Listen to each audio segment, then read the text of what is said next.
Muy buenas noches.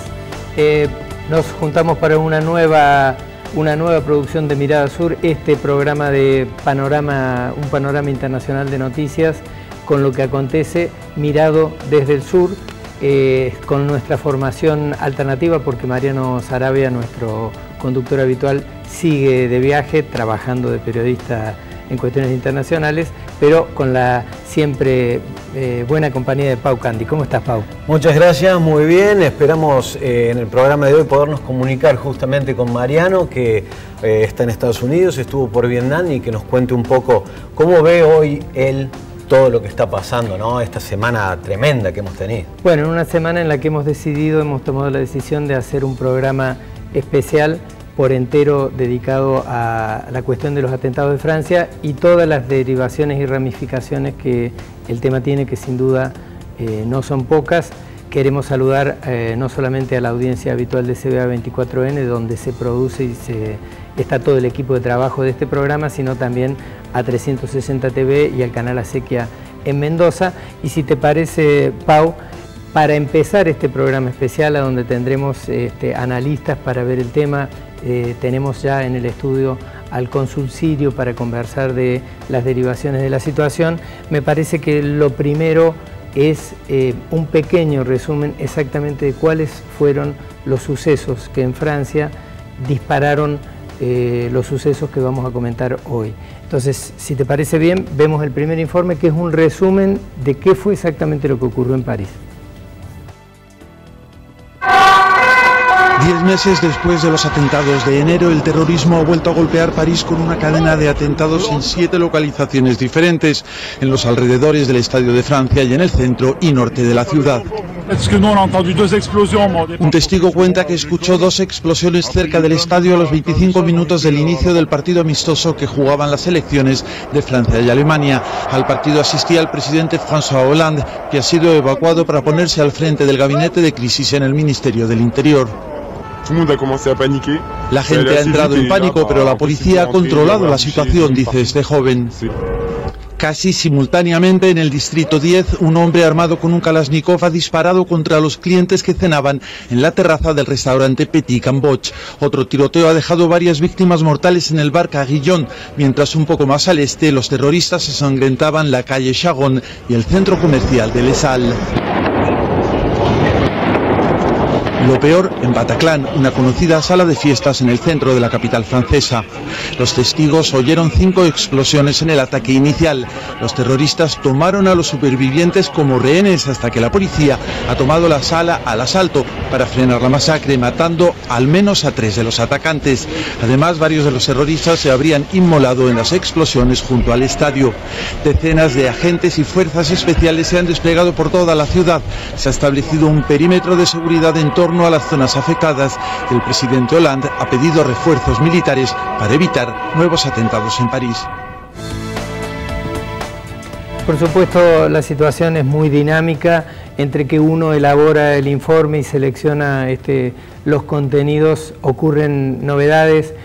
Sin ir más lejos, hubo que desalojar un estadio repleto de gente en la que se estaba proyectando jugar un partido de fútbol, digamos, por nuevas amenazas de bombas. Se conoce que ha habido operativos con detención de presuntos participantes de los eventos. Se conoce y hubo una alerta que luego fue ratificado por Francia a España y Bélgica, advirtiendo que el posible cerebro de esta operación habría escapado. En fin, la información es muy dinámica, Pau. Sí, es muy dinámica, y cuando los medios hegemónicos en el mundo coinciden en ciertas informaciones y las reproducen, yo al menos, humildemente, desde mi opinión, empiezo a sospechar un poco, porque no funcionan los medios hegemónicos muy diferente en el mundo a cómo funcionan en nuestro país. Y la repetición de noticias es un poco dudosa. Hay muchas cosas que no están claras en estos sucesos.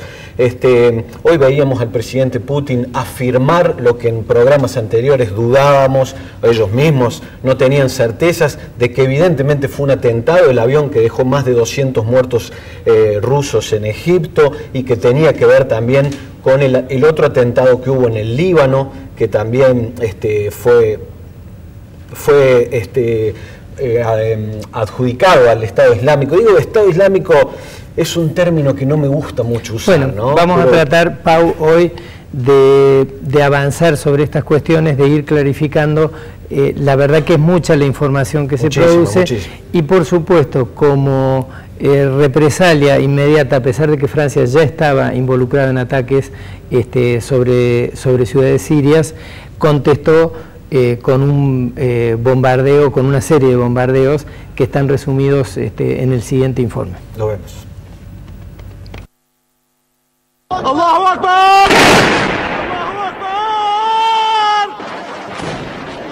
Aviones de combate han golpeado la mayor ciudad que el autoproclamado Estado Islámico controla en Siria. La operación de ataque, la primera lanzada por Francia desde la masacre de París, ha consistido en 10 cazabombarderos que han disparado 20 bombas sobre posiciones consideradas en manos de los yihadistas. Es así como Raqqa, bastión de los extremistas, fue blanco de los ataques aéreos en las últimas horas.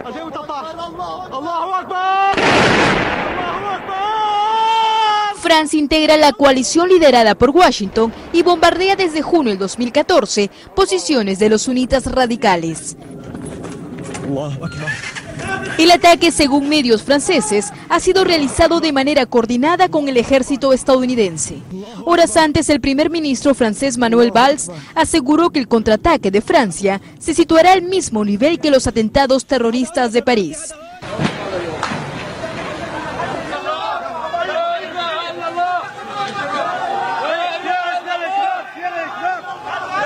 Asimismo, señaló que su país está en guerra contra el terrorismo y que, por lo tanto, el país responderá golpe a golpe para destruir al Estado Islámico.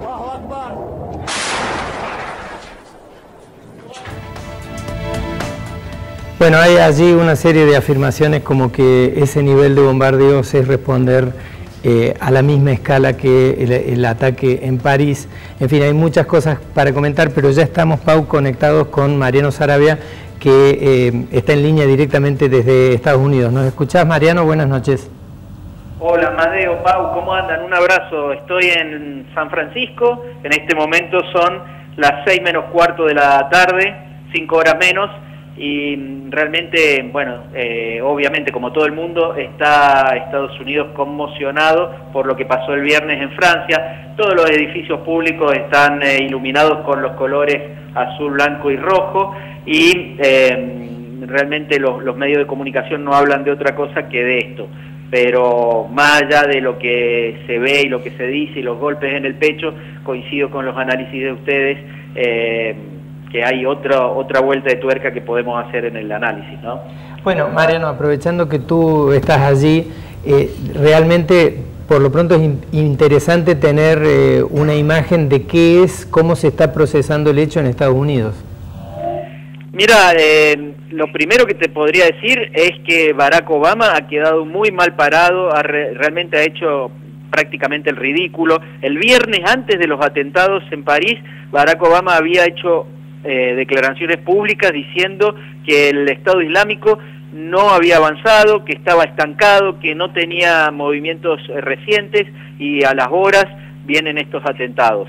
Ahora acaba de decir, ayer acaba de decir que va a seguir con los ataques aéreos y no piensa cambiar la estrategia para mandar tropas, más o menos siguiendo la estrategia de Francia y también la de Rusia, hay que decir, ¿no es cierto? Me parece que aquí hay que hacer una salvedad. En estrategia bélica, lo decíamos el otro día en uno de los programas nuestros con José Moyano, el especialista en cuestiones militares, se habla de la estrategia del alacrán, del escorpión. Con las pinzas, el escorpión te inmoviliza, pero para matarte necesita el aguijón. Los bombardeos aéreos te controlan, te inmovilizan, pero para vencer al enemigo hace falta tropas en el territorio.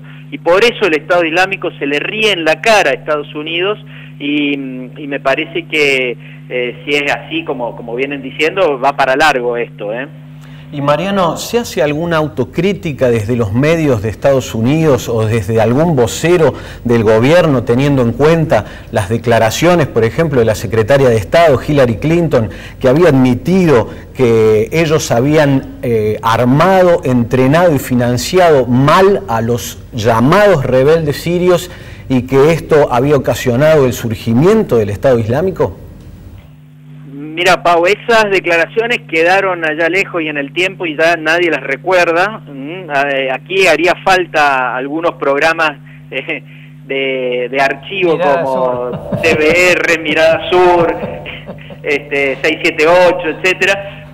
Pero realmente Hillary Clinton hoy es precandidata a presidenta del Partido Demócrata y sigue con la política guerrerista de todos los precandidatos, tanto demócratas como republicanos. Yo te diría que hay dos precandidatos que están diciendo algo distinto. Por un lado, Donald Trump, que dijo, esto pasó en París porque los franceses no pueden estar armados como los norteamericanos, entonces no pueden defenderse. Y además dijo, es una locura traer a 250.000 refugiados sirios como piensa hacer el loco de nuestro presidente Obama. Digamos, esto potencia la figura de Donald Trump. Por otro lado, el que también está diciendo algo distinto es Bernie Sanders, que es el precandidato demócrata que marcha segundo en las encuestas después de Hillary Clinton, que dijo, esto está pasando porque nosotros nos metemos en todo el mundo, porque nosotros en el 2003 invadimos Irak y hemos hecho desastre tras desastre en todo el Medio Oriente. En el resto, y menos, Pau, en la prensa hay ningún tipo de autocrítica. En la gente sí, empiezo a ver algunas personas con las cuales hablo que dicen esto pasa porque nosotros vivimos de la guerra, vivimos de la fabricación de armas. Por supuesto, también hay otros que siguen el discurso de Donald Trump y hay otros, la mayoría todavía, que dice somos los buenos del mundo, necesitamos ir y bombardear, hacer lo que está haciendo, bueno, Barack Obama y lo que proponen los otros precandidatos, ¿no? Y en particular, Mariano, ¿hay alguna disidencia? Uno entiende que en este momento el punto de roce entre Rusia y Estados Unidos es que Barack Obama dice hay que desalojar al presidente, hay que derrocar al gobierno en Siria, y Rusia dice no, hay que ir solo contra el ejército islámico. ¿Alguna discusión de eso se da en Estados Unidos? ¿Hay algún tipo de cuestionamientos o lisa y llanamente cierran filas en torno al derrocamiento de Bashar al-Assad? Sí, cierran filas en torno a eso, pero casi te diría que no se habla de Bashar al-Assad y tampoco se habla de cómo y por qué se creó el Estado Islámico, ¿no? Aquí realmente tienen un pensamiento mágico y cada cosa surge de un repollo, ¿no es cierto? No hay historia, no hay pasado, no hay explicación, no hay contextualización de lo que está pasando. Entonces, hoy los malos son los del Estado Islámico y nadie se pregunta de dónde salen, qué quieren, cómo surgieron. No se habla tanto de Bashar al-Assad. Creo que si hablamos de pueblo en general, la mayoría ni siquiera sabe quién es, ¿no es cierto? Quizás podrías decirme, bueno, en Argentina tampoco, pero aquí mucho menos, ¿no? Y sobre todo teniendo en cuenta que es un país que está implicado. Recordemos que el Estado Islámico acaba de decir que va a entrar a Estados Unidos y acaba de lanzar una nueva amenaza contra Washington, Nueva York y Los Ángeles. Y una revista oficial del Estado Islámico acaba de decir que tienen la plata para comprar el arma atómica, que se la van a comprar a Pakistán y que la van a meter a Estados Unidos por la frontera de México. Esto a mí me suena mucho a fantasía, pero vos sabés que el terrorismo funciona así, con el terror, ¿no es cierto? Y en definitiva se está retroalimentando con el discurso de Donald Trump, de la derecha, ¿no es cierto? Claro. Sí, porque uno percibe, Mariano, que si algo hubiese querido Donald Trump es que los terroristas digan que van a entrar por México. Claro, así como en algún momento Osama Bin Laden se retroalimentaba con George W. Bush, hoy Donald Trump y el Estado Islámico se necesitan mutuamente. En cuanto a la gente, te diré que hay un miedo moderado, ¿no? Te dicen, sí, tenemos miedo, pero el miedo que le tenemos a un terremoto. Esta zona de California, vos sabés, es parte del Círculo de Fuego y bueno, San Francisco que es donde estoy en este momento, fue destruido a principios del siglo XX, Los Ángeles fue destruido a fines del siglo XX, y periódicamente hay terremotos muy fuertes. Bueno, el mismo miedo tienen a un ataque terrorista, ¿no? No les cambia el modo de vida, pero sí tienen atención y hablan del tema, Mariano, muy superficialmente, pero hablan. Mariano, tenemos dos bloques con invitados. Vino el embajador sirio y vino Juan José Bañi del CEA, investigador de CONICET, así que digamos, nos vamos a quedar a la expectativa de tus informaciones. Seguramente la semana que viene intentaremos nuevamente esta comunicación, o te toca estar en vuelo cuando hagamos el programa la semana próxima. El martes voy a estar justo volando hacia Vietnam, pero la otra semana nos comunicaremos seguramente desde Vietnam, y seguiremos analizando lo que está pasando en el mundo. Ojalá podamos hablar un poco más en este caso, de lo que es Vietnam. Yo tenía preparado para hoy hablar un poco de cómo es Estados Unidos hoy, pero la verdad que lo que pasó el viernes cambió todos los planes, ¿no? Yo los dejo con un abrazo. Seguramente va a ser muy rico lo que pueda decir el amigo Saadi, cónsul de Siria en Córdoba, y también, por supuesto, un estudioso como Juan José, que seguramente va a ayudarnos a aclarar lo que está pasando. Gracias, Te mandamos un abrazo y bueno, esperaremos tus informaciones desde allá. Y nosotros nos vamos a ir a un corte, ya anticipamos, en el próximo bloque Juan José Bañi, en el siguiente el cónsul honorario de Siria en Córdoba, así que vamos a continuar con el programa.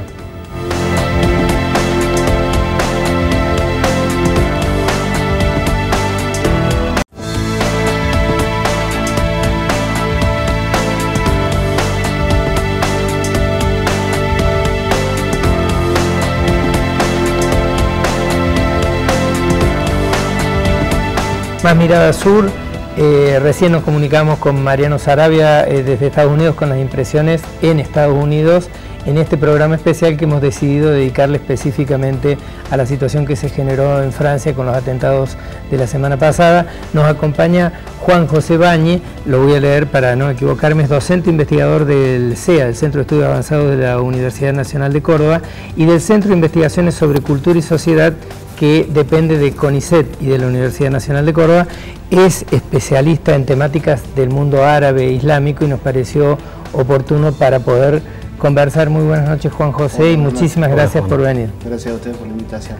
Bueno, como invitado en realidad entiendo que tu especialidad versa sobre el mundo árabe, islámico en particular, y en general, proviniendo los ataques desde ese lugar, uno tiende a imaginar que va a haber respuestas. ¿Cómo es tu imagen de la situación general? ¿Qué te parece que está ocurriendo, para plantearlo en términos amplios? Bueno, es un escenario muy complejo.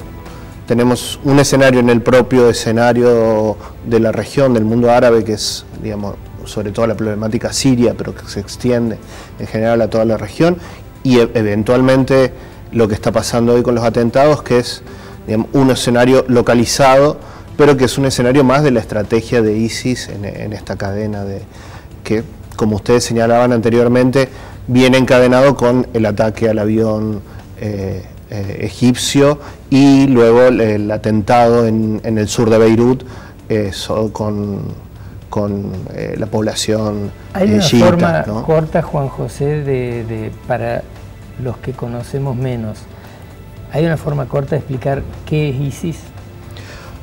Bueno, ISIS se supone, porque estamos hablando de, no tenemos certezas, ¿no? Ustedes en algún bloque se señalaba, bueno, armado por Estados Unidos a la posición siria. Bueno, se tiende a hacer más hincapié sobre todo en el error de lo que fue la ocupación de Irak en el 2003, la mano de obra desocupada de los servicios de seguridad, ejército y policía, que el sistema montado en el orden post-intervención en Irak generó una mano de obra desocupada que es la que hoy podríamos decir que es la que ha nutrido en general, después de tantos años, a estas corrientes. ¿Y por qué se llama Estado Islámico? Bueno, porque a diferencia de Al-Qaeda, lo que ha hecho esta organización es tener una estrategia de golpe como la que ha manifestado ahora, pero también de construcción territorial. La gran diferencia que aprendieron de las limitaciones o de los errores de Al-Qaeda es el objetivo deliberado y concreto de tener un territorio, de construir un Estado, ¿no? Entonces, de ahí el objetivo de asentarse territorialmente, tener una población bajo su control y de a partir de allí ir extendiendo su extensión de lo que han llamado el califato en una cuestión imaginaria de un viejo pasado, ¿no? Pero que tiene sustento geográfico, o sea, la ciudad sobre la que se desplegaron los ataques que veíamos recién en el informe, se supone que es la capital, una ciudad con unos 600.000 habitantes, se supone que es la capital, el sitio donde se ha asentado formalmente. Formalmente, digo. Si uno lo tuviera que encuadrar o contextualizar, este escenario viene de un proceso que viene justamente del 2003, de la intervención estadounidense, pero que se fue potenciando, sobre todo en el escenario post-primavera árabe, con la intervención de la OTAN y de Francia justamente en Libia, un proceso general en la región de desestructuración de estados, ¿no? Hoy tenemos el caso iraquí, que es un estado endeble, el caso sirio, un estado en descomposición, y el caso libio también en descomposición, ¿no? Entonces, ese escenario de estados sumamente débiles y descontracturados, producto en gran medida de condiciones locales, pero también de la intervención estadounidense y de la OTAN, digo, ha generado este caldo de cultivo y esta debilidad para que el ISIS se pudiera emerger y asentarse principalmente como un ente territorial efectivo, ¿no?, sobre el territorio. Juan, yo tengo dos consultas para hacerte que me llaman poderosamente la atención y que tienen que ver directamente también con otros atentados similares, y es cómo se encuentran documentos o pasaportes que involucran a los terroristas y los identifican. Por ejemplo, me acuerdo en el caso de las Torres Gemelas, que bueno, como que se implosionaron, se destruyeron totalmente, y sin embargo se los descubrió a los supuestos terroristas porque se encontraron sus pasaportes intactos.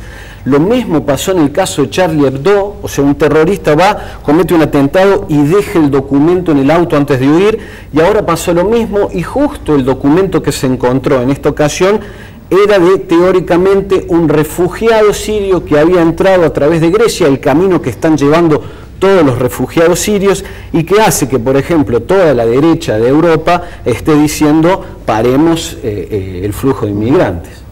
Yo creo que es sospechoso, como vos señalás, ¿no? Y creo que tenemos que enlazarlo directamente con lo que pasa en Siria, ¿no? O sea, esta masa de refugiados, yo creo que es el último síntoma o el último eslabón de una cadena, de un problema que viene desde el inicio de los levantamientos en Siria, que es el 2011. Digamos, de esa fecha para acá tenemos 10 millones de desplazados. Eso es la cifra que está dando el ACNUR. Ustedes la pueden ver en la página web del ACNUR. Y digamos, a Europa llega 1 millón, ¿los otros 9 dónde están? En los países vecinos, en Jordania, en Líbano, Turquía. En Turquía. Digo, todos los países vecinos están desbordados. Imagínense un país con poca población como Líbano o como Jordania que tenga 1 millón de refugiados. Digamos, es algo que genera un descontrol en nuestros propios estados, genera un temor, y no hay herramientas, no hay ayuda internacional. La ACNUR no tiene fondos. Occidente no ha tenido una ayuda en materia civil, en materia de ayuda humanitaria. O sea, perdimos 5 años de no haber ayuda humanitaria. Sin intervención militar, solamente generar las condiciones para ONG, para ayudar a los países vecinos a contener esta población. Eso no se hizo en 5 años. Juan José... Y 300.000 muertos, que nos estamos olvidando. Claro, ¿no? Porque digamos, me parece interesante, vamos a ver un informe sobre cómo fue la situación en el lugar a donde más muertos se produjeron ahora en Francia, que es en el teatro, en el Bataclan. Vamos a ver ese informe para tratar de seguir hilando respecto a cómo esta situación genera esta reacción. Vemos el informe. Es el sonido de una de las explosiones en Bataclan, una popular sala de fiestas parisina. Iba a ser una noche de diversión, un viernes de concierto con el grupo californiano Eagles All Death Metal. Poco después de las 9:30, varios individuos enmascarados entran en el emblemático teatro. La sala tiene un aforo de 1.500 personas. Los hombres abren fuego con armas automáticas tipo Kalashnikov y gritan «Alá es grande». Fuentes de la investigación han informado de que eran 4 los atacantes y que 3 de ellos hicieron estallar sus cinturones explosivos. Algunos espectadores logran escapar por las salidas de emergencia. El suelo se llena de heridos y cadáveres. Los terroristas se atrincheran en la sala con decenas de rehenes durante 3 horas. El asalto policial termina con el secuestro y con la muerte de 3 terroristas. Hemos abierto el ayuntamiento para asistir a personas que estaban en Bataclan y que no han sufrido lesiones afortunadamente para ellas, pero que necesitan apoyo psicológico. También hay otros lugares abiertos para las víctimas.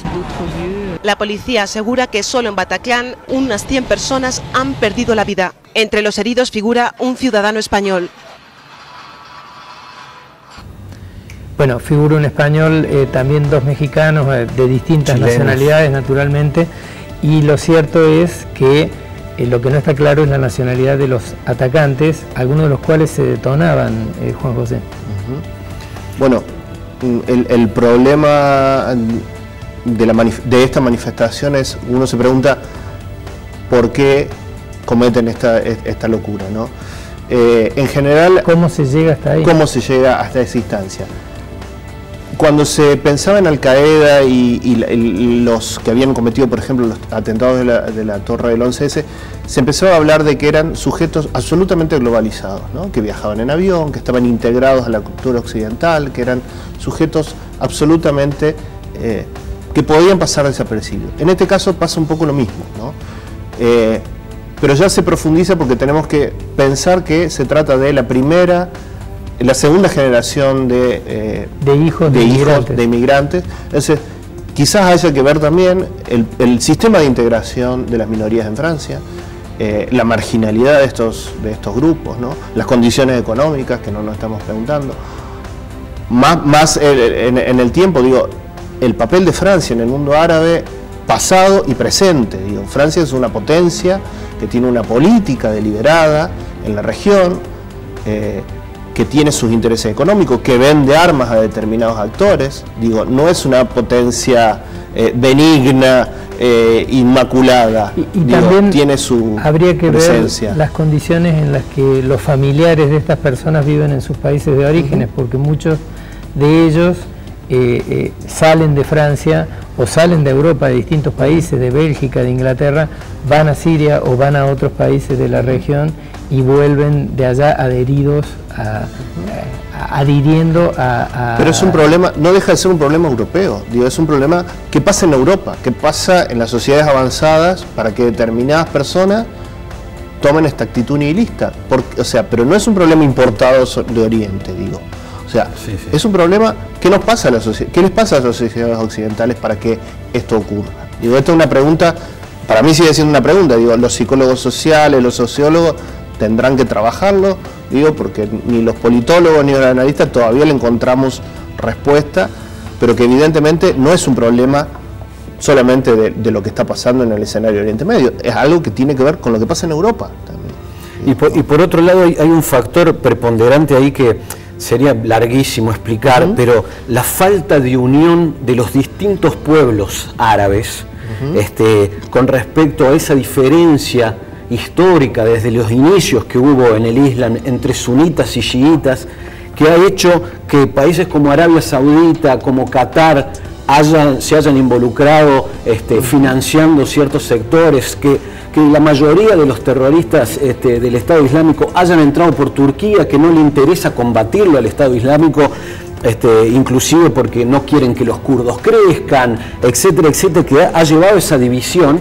Y por otro lado, la mayoría de los terroristas que cometieron estos atentados en Francia no son franceses o belgas, ya de segunda generación, nacidos en Bélgica y en Francia, y cómo será el desarraigo que ellos tienen, ¿no? Que nunca se sienten parte de Europa, porque se radicalizan en Europa y después vuelven a Siria y vuelven a Europa a realizar esos actos. Y estamos hablando de ciudadanos europeos de no origen árabe o no origen musulmán, gente convertida o que es de origen cristiano, que termina, chicas, o sea, cantidad en los países nórdicos se ha dado, mujeres y gente, digo, no estamos hablando solamente del problema de integración de la migración, digamos, un problema que excede, que llega a toda la sociedad europea. Y lo cierto, Juan José, es que frente a esa situación, la respuesta de Francia es escalada de violencia. Vemos un informe en el que el presidente François Hollande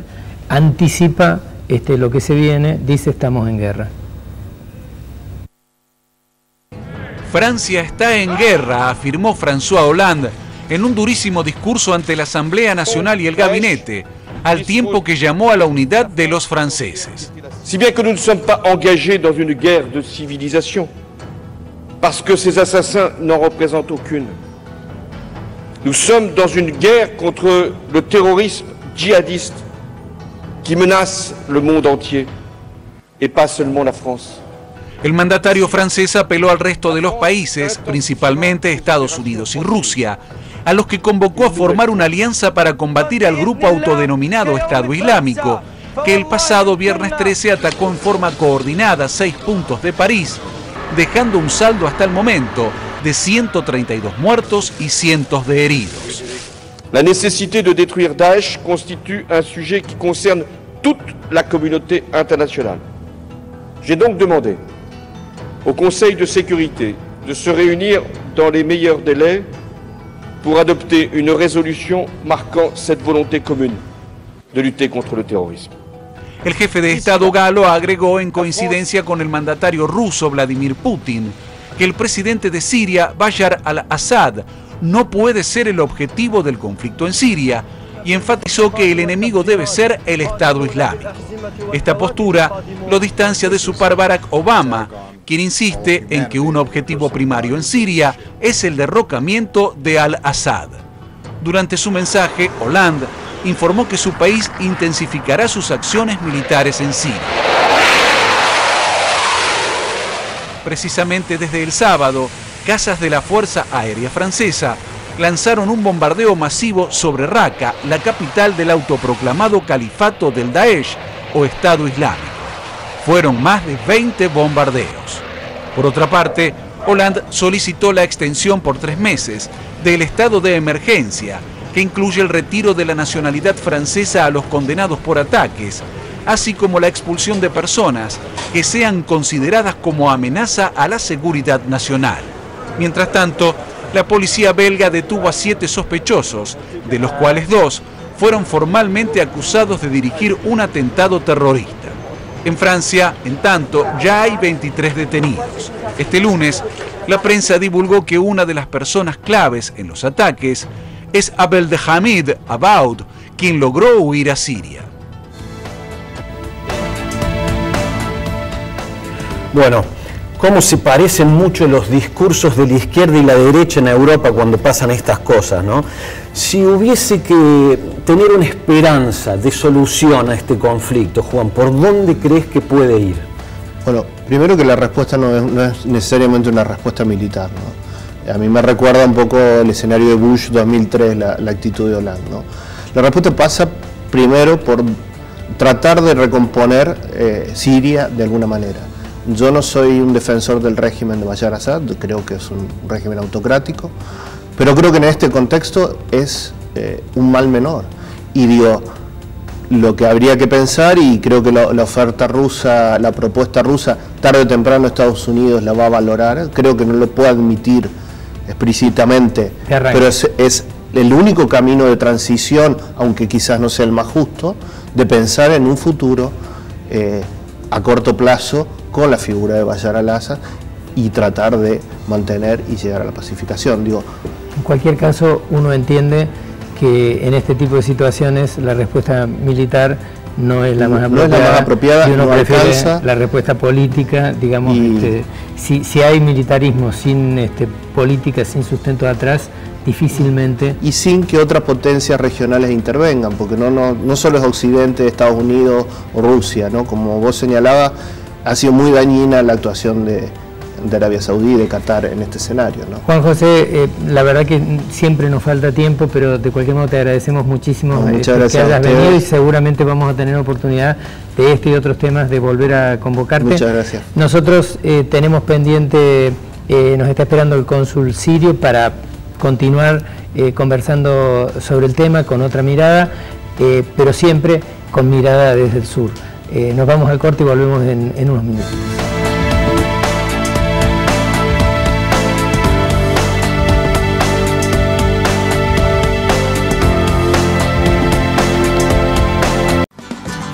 Arriba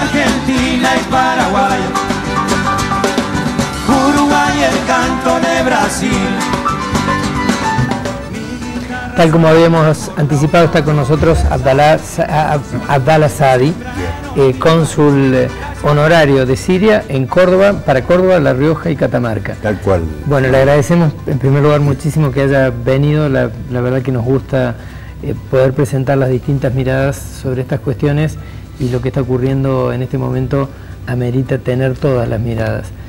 Al contrario, les agradezco profundamente para poder brindar algo de la situación, sobre la situación actual de Siria y el mundo árabe en general. Gracias. Señor cónsul, se habla mucho de lo que pasa en Francia, pero muy poco de lo que pasa en Siria. Lamentablemente, Amadeo, las guerras se producen muchas veces, ya sea por conquista, para probar armas, para imponer voluntades también, a veces a través de toda la historia. Otros casos para reconquistar terrenos perdidos. Pero el caso de la guerra en Siria es una guerra impuesta por las grandes potencias. Lamentablemente se consideran ombligos del mundo para imponer sus voluntades en cualquier país a través de nuestra experiencia histórica, ¿no es cierto? Siria vivía en paz, tranquilidad. No es obligación que todos estén de acuerdo con un régimen gobernante, pero sin embargo, como lo repetí muchas veces, 20 concesiones religiosas diferentes, musulmanes, chiitas, sinitas, ortodoxos, católicos, armenios, qué sé yo, protestantes, evangelistas, todo bajo una misma bandera: paz, seguridad, armonía, progreso, educación gratuita.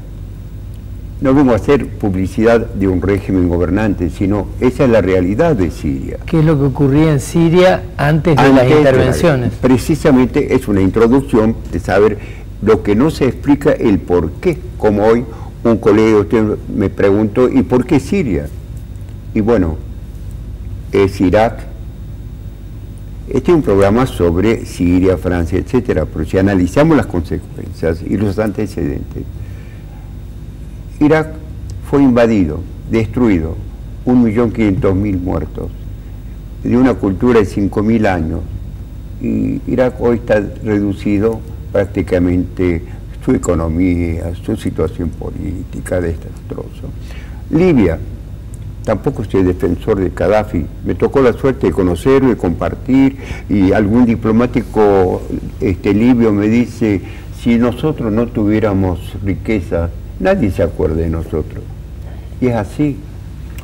Yo no vengo a quejarme del Consejo de Seguridad, pero tampoco era necesario condenar 15 países que representan el Consejo a intervención en Libia. ¿Por qué? Porque dice que tiene un tirano. Bueno, perfecto. Destruyeron al tirano. Lo mataron de una forma increíble frente a una alcantarilla. Su pueblo vivía igual que en Siria.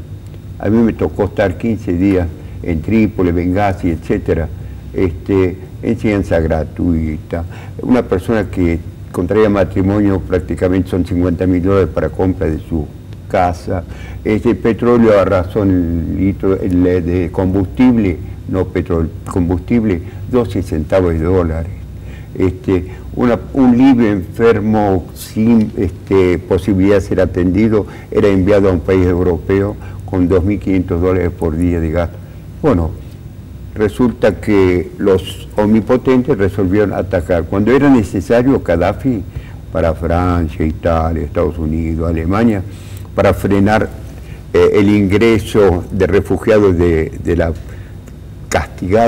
castigado africano, resulta que era útil. Después... Y no era un tirano en ese momento. Y en este momento, claro. En este momento, Amadeo, explotan su petróleo, tienen una reserva de 4 billones de euros de reserva petrolera. Irak, otro país petrolero. Quiere decir, si analizamos con la introducción nuestra, el porqué de esa guerra, es una guerra económica, política a la vez. Además, se complicó con la cuestión religiosa. ustedes saben, a través de la historia, las guerras religiosas son interminables.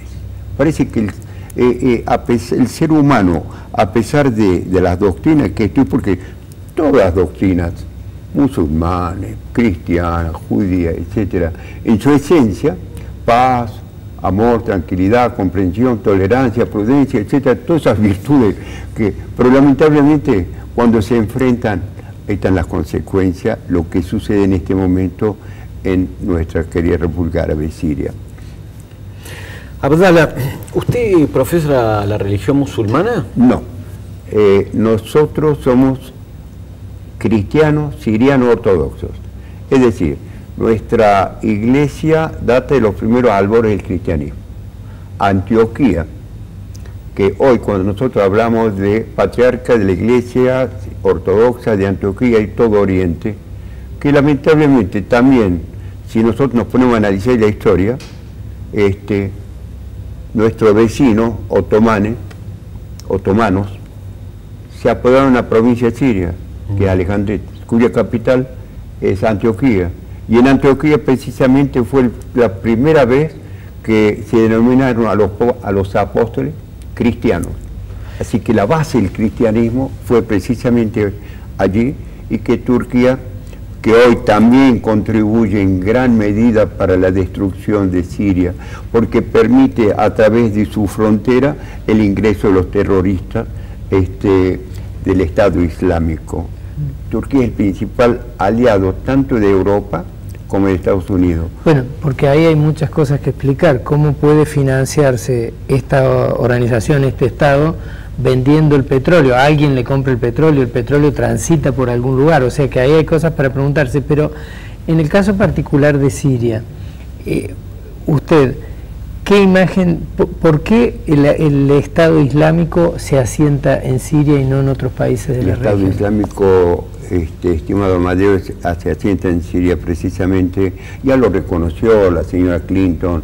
Ahí tengo un reportaje donde está en inglés, donde ellos fueron los creadores del Estado Islámico, lamentablemente. Ahora, el Al-Nusra, otra organización terrorista que actúa en Siria, viene de Al-Qaeda. Qaeda quiere decir base en árabe de la lucha. Jihad, lucha también. Daesh en árabe quiere decir, Estado de Irak y Damasco. Ellos aprovechan una zona muy próspera, la Mesopotamia. Todos nosotros sabemos lo que fue la Mesopotamia a través de la historia, riqueza, entre dos ríos famosos, bíblicos prácticamente, cultura, educación, riqueza. Y cuando nosotros analizamos hoy justamente el Estado Islámico domina esa zona donde hay petróleo, y donde usted dijo, Amadeo, recién están vendiendo el petróleo a $20, y ¿sabe cómo reciben el valor del petróleo? Es decir, pesan los dólares, ni siquiera los cuentan. Ya saben cuánto pesan 1000 billetes de 100, y es el petróleo de los países árabes. Quiero volver a un tema muy importante. Hoy es muy lamentable, ese atentado en París duele a cualquiera, porque los seres humanos inocentes, es muy lamentable, porque una persona, no 130, una sola persona genera dolor en cualquier país del mundo. Por el caso de Siria, como comenzamos, 250 a 300.000 muertos. Las páginas de los diarios, a veces una columna o dos, y no todos los días. Hay algunos campamentos refugiados, donde tienen 300, 400.000 personas, donde hay 30.000 o 3.000 niños, donde comen una sola vez al día. Es sorprendente, Abdallah, y me parece útil verlo, cómo hay una distinta vara, ¿no?, para medir los muertos de Francia y la miseria y las muertes que se producen fuera. Hay una declaración del Papa sobre lo de Francia que llama la atención porque deja afuera, o sea, el problema parece concentrarse en Francia. Por favor, ¿le parece que lo veamos? ¿Cómo no? Io sono commosso e odorato e non capisco, ma